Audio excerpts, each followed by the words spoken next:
I'm Lian Thick in Kuala Lumpur with the top stories here on Al Jazeera.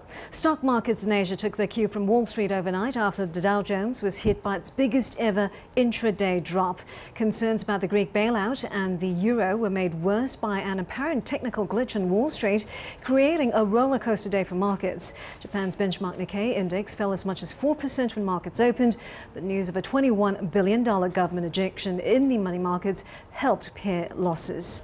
Song Sing-woon is a regional economist at investment research firm CIMB-GK. He has more on what's causing the latest volatility.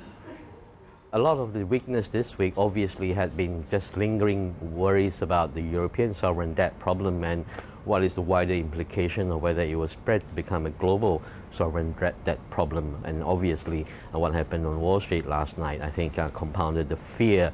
So very much perhaps depends on tonight. You know, they are reporting job numbers from the US tonight. If we do see a strong set of figures, that might reinforce the belief that the US economy is on a fragile road to recovery. And perhaps, looking into the week, if the violence on the street in Athens or the rest of Greece, is contained, that might, give investors some degree of confidence. But I think a lot still ride on what's happening in the European economies and whether they are going to be further downgrades, etc. as well.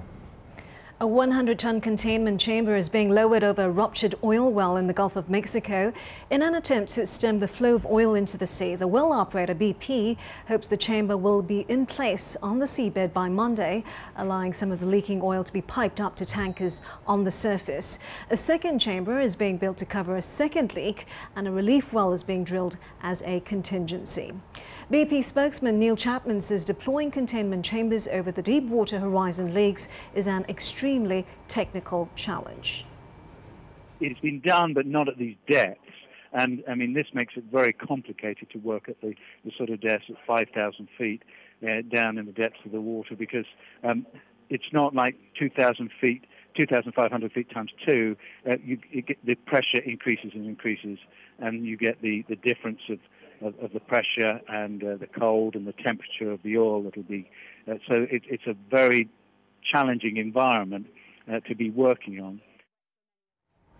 Chinese state media is reporting that North Korea will work with China to restart international talks on its nuclear program. The Xinhua news agency reports that North Korean leader Kim Jong-il remains committed to the denuclearization of the Korean peninsula. Kim attended talks in Beijing this week during an unannounced trip. He is now back in North Korea.